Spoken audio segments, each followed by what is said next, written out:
right, everybody. Well, this should be coming out right at about the 4th of July, and I have a big fitness challenge coming up. So I will be up in Breckenridge, and I've opted to do kind of a double that I am unprepared for. So I will be running the Firecracker 10K, which is a trail race with almost 1,000 feet of vertical in it, first thing in the morning, and then I'll be turning around and hopping into the Breckenridge Firecracker 50, which is a 50-mile mountain bike race that I've never done before, immediately after. I'm turning 40 this year. I'm trying to take on some big challenges and really just lean into it and enjoy it. So I wanted to share that. You can Google the results and find out how badly I performed at those.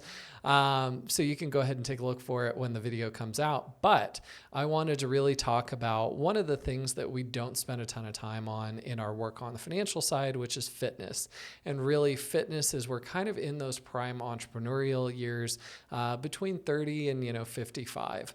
Bodies are changing. We're starting to slow down metabolically. Muscle loss starts to increase and our hormones change. Men, women, everybody's changing. We're all changing differently, but it's happening, unfortunately. So really wanted to talk about the three fitness keys that I really focus on personally and how those really translate into entrepreneurial endurance. So the first one is really, what are your goals?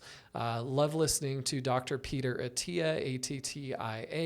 He has a term that he talks about, which is the centenary Olympics. So at 100 years old, I want to be able to bend down and pick up my great-great-grandchild from the floor as a 100-year-old person. What do I need to do a basic like kettlebell deadlift that I feel really good about for 15 or 20 pounds, right? So if you're looking at that and you're looking at what's got to happen between if I'm now 50 and 100, what types of weight do I need to be lifting now? What does my nutrition need to look like now? What does my cardiovascular fitness need to look like? All of those things. I think that's a great framework to look at. What are your goals? So I just touched on one of mine. I want to do a fairly big fitness day that's going to be about 6 hours, all of it over 10,000 feet of elevation, and really, just kind of turn myself inside out. That motivates me to train, to focus on my nutrition. So what are those goals for you? What really motivates you to lean into fitness and nutrition? So think about it. Goals can really be aesthetic, metabolic health, functional, performance-based, longevity-based, whatever it is. Think about what your goals are. Next, think about how you're going to train for them. So I look at long-term health really being 50-50 between physical fitness training and nutrition. Both of those contribute equally. Some people would argue 70-30 one way or the other. Doesn't matter. They both contribute. So really, when you're looking at how am I going to reach those goals, think about how do I want to train? Do I want virtual coaching? Do I want self-directed? Do I want group training, small group, personal training? All of those offer different benefits at different price points. Think about what's going to get you where you need to go.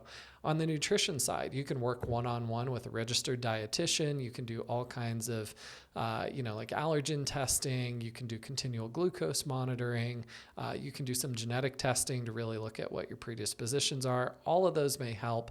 But think about nutrition coaching, think about registered dietitian, think about some of these tech tools that are going to support you. So wherever you're at on your fitness journey, you're going to need your health to be able to get you where you want to go on your entrepreneurial journey. You want to be there for your kids, your grandkids. You want to be skiing mountains. You want to be rafting rivers. You just want to be able to walk without pain when you're later on in life. Whatever those things are, think about them, put together a health plan, and hope you have fun doing some of that this summer. Thanks.